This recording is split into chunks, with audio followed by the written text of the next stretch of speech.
Quando um determinado governo não tem nada o que fazer, ele promete fazer uma reforma administrativa. Vamos ver se nós conseguimos fazer uma boa reforma desta vez. Muito obrigado. Muito obrigado.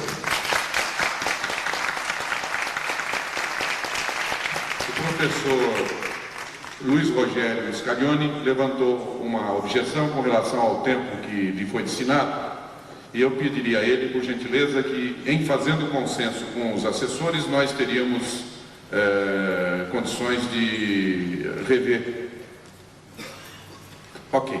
Ele alega que, embora a nossa marcação, com muita consciência, nós entendamos que foram dados os 5 minutos, mas os assessores todos estão conformes a que ele use o microfone por outros 5 minutos, na tentativa de responder com a maior objetividade possível as perguntas que estão na parede. Respondendo aqui da mesa, né? Quanto à primeira questão. A primeira questão ela está intimamente ligada ao próprio processo de retomada do desenvolvimento. À medida que nós tivermos condições de retomar o desenvolvimento, a primeira questão estará automaticamente solucionada.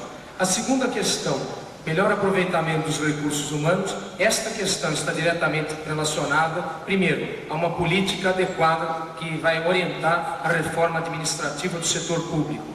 E, em segundo momento, fundamentalmente, há uma prioridade fundamental à educação. É necessário dar à educação neste país um tratamento adequado. Nós estamos hoje passando por uma crise no sistema educacional brasileiro muito perversa. Esta crise se estende do primeiro grau até o terceiro grau, sobretudo as universidades privadas. Então é preciso dar uma atenção especial à educação. Nesse momento, nós estaríamos trabalhando com maior cautela com o capital humano, que é fundamental para que o projeto liberal possa ser implementado, que passa pela revolução tecnológica.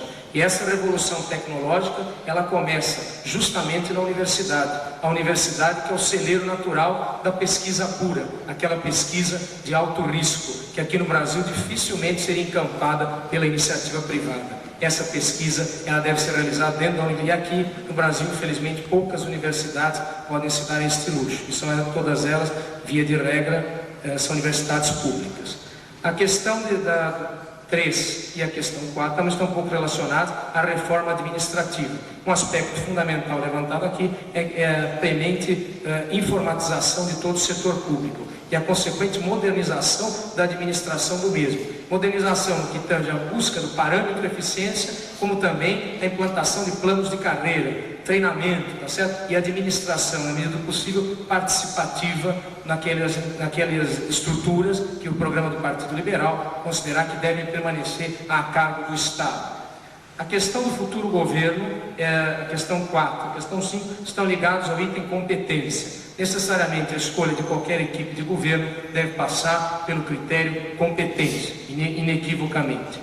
Quanto à última questão, a regulamentação governamental e como a corrupção será combatida no país, primeiro, quanto à corrupção, o deputado Afif é firme em dizer: corrupção, ela não é mérito, ela é dever. O governante não deve fazer disso uma bandeira, tá certo? O governante ser austero, ser íntegro, garantir um combate à corrupção, isso é uma tarefa da justiça. Então isso não é nenhum mérito, isso é um dever de qualquer governante de um país que pretenda ser efetivamente desenvolvido, tá certo? Então esta é uma questão fundamental, é uma questão que cabe pertinente à justiça. A regulamentação governamental, a desregulamentação da economia, que é uma aspiração da plataforma liberal, ela será feita gradualmente, tá certo? À medida que o deputado Afif, se eleito, tomar posse, ao implantar o seu plano de emergência nos primeiros 18 meses, ele paulatinamente promoverá essa desregulamentação da economia. Hoje nós temos aí, por exemplo, estas reservas de mercado,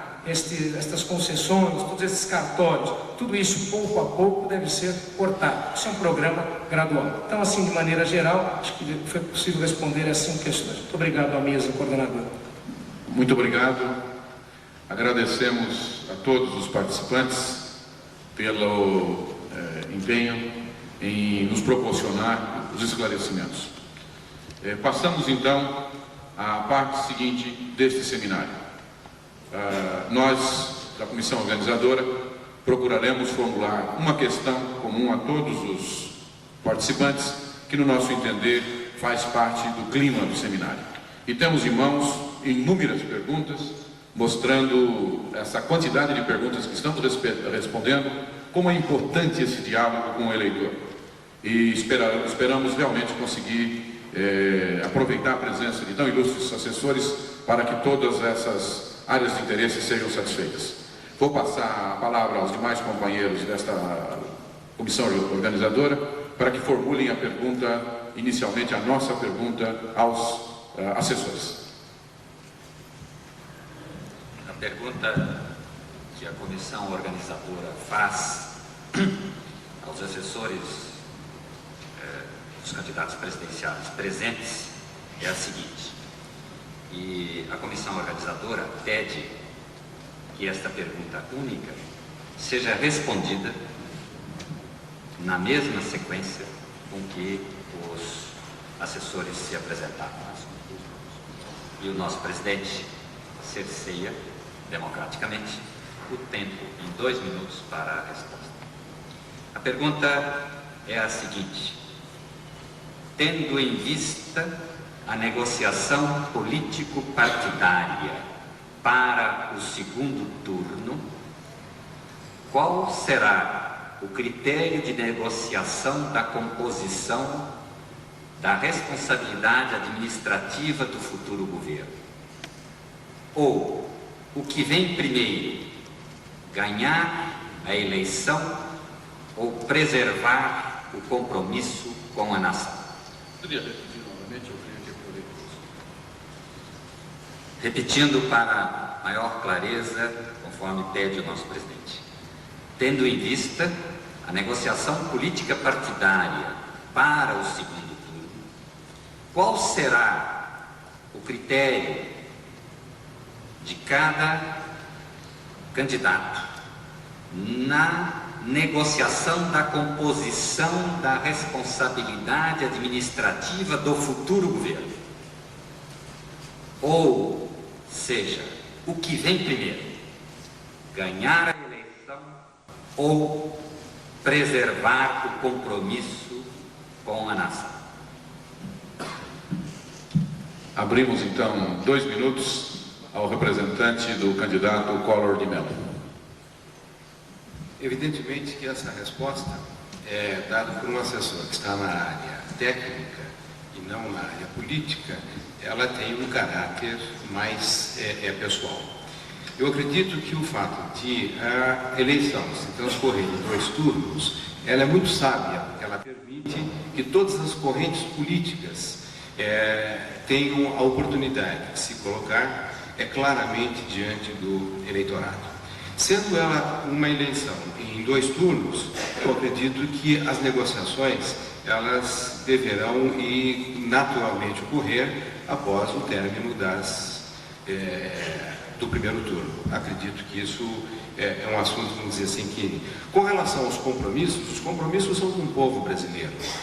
E com relação ao aspecto partidário, nós temos claro, tá certo, que a mudança política que tem ocorrido nesses últimos anos, ela esvaziou os partidos até então existentes, e os 2 maiores partidos, o partido PMDB, que foi uma frente que lutou durante anos contra aqueles sistemas muito bem colocado pelo professor Goldman, tá certo, do sistema militar, das empresas, das más empresas que estavam ligadas ao sistema e a burocracia, permitem que nós tenhamos, neste momento, uma verdadeira oportunidade de reestruturarmos também todo o sistema partidário.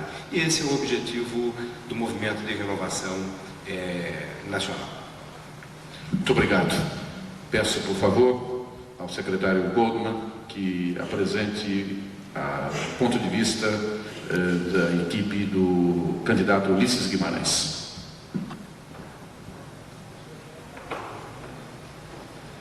Eu acho que, em princípio, todos nós vamos responder da mesma forma. É preservar o compromisso com a nação.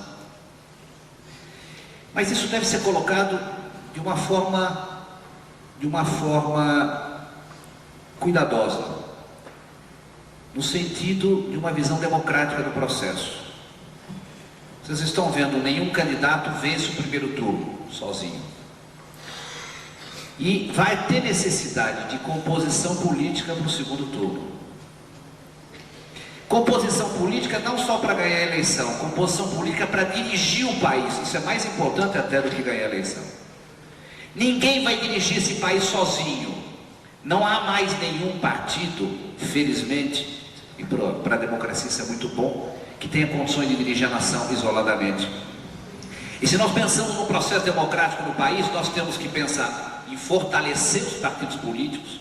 Podem até ser outros, pode até haver uma reformulação, mas não vai haver democracia no país se nós não fortalecermos os partidos políticos. São eles os grandes canais entre povo e Estado. Fortalecer os partidos políticos, isso se dá através de maiorias, composição através de maiorias no Congresso Nacional. Que os partidos terão sua representação no Congresso. O Congresso é um partícipe do Estado, do direito, do poder, do dever de governar.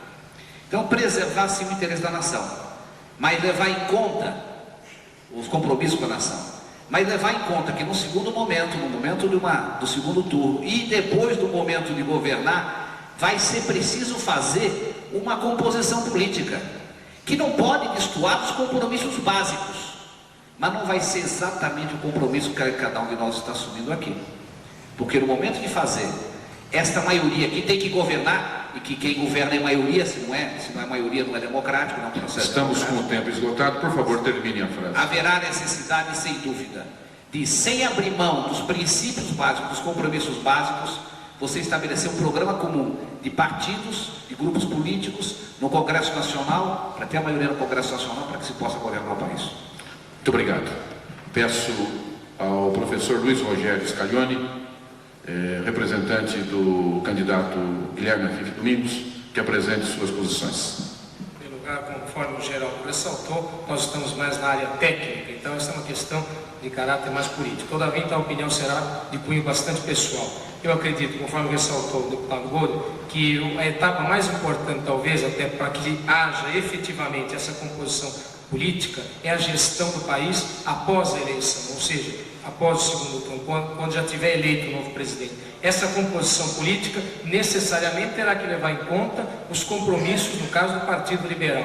Mas, sem dúvida alguma, essa composição terá que levar em conta, em primeiro lugar, a governabilidade do país, que é uma tarefa fundamental. E num processo democrático efetivo, deve-se destacar a atuação dos partidos políticos. É fundamental a efetiva participação dos partidos políticos. E nós, do Partido Liberal, temos clara esta importância. Nós defendemos, então, candidatos que venham embasados por um partido político. E agora, evidentemente, que no segundo turno teremos aí um leque de alianças visando facilitar aí esse processo. E o novo presidente terá necessariamente que contar com o apoio político do Congresso Nacional. Muito obrigado, professor Luiz Rogério Scaglione, indicado pelo candidato Guilherme Afif Domingos. Peço agora que o professor Antônio Angarita, representando o candidato Mário Covas, apresente suas posições. Não há muito o que acrescentar na linha trazida até aqui. Eu acho que vai ser alguma coisa muito nova no país, vai ser uma experiência de negociação singular no país, porque ela será necessariamente transparente.